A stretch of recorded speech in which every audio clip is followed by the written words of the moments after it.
بتفكر كتير في الماضي، قلقان من المستقبل ومن اللي لسه جاي. حاول ان انت تعيش في لحظة الآن. يعني اقعد مع نفسك، خد نفس عميق واسأل نفسك: انا مين؟ انا فين؟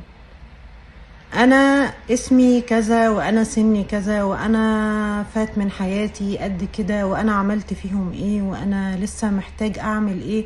وركز في النقطة اللي انت قاعد فيها دلوقتي، اللي انت واقف فيها دلوقتي. ما تفكرش في اللي لسه هيجي ولا تفكر في اللي فات. ولو حبيت تفتكر اللي فات، افتكر انت اتعلمت ايه من كل موقف مؤلم مر عليك في حياتك. ايه اللي اتغير فيك؟ هل انت دلوقتي نفس الشخص من 5 سنين؟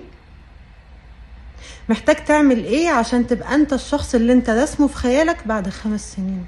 في اللحظة اللي هتبقى فيها هنا والآن، هي اللحظة اللي روحك بتتفتح فيها واللي وعيك بيشتغل فيها. ومجرد ما توصل للحظة دي، باب الشفاء بيتفتح من غير ما تطلب، وبتبدأ تراجع كل آلامك القديمة وتعرف دروسك وتقفل الملفات اللي محتاج تقفلها.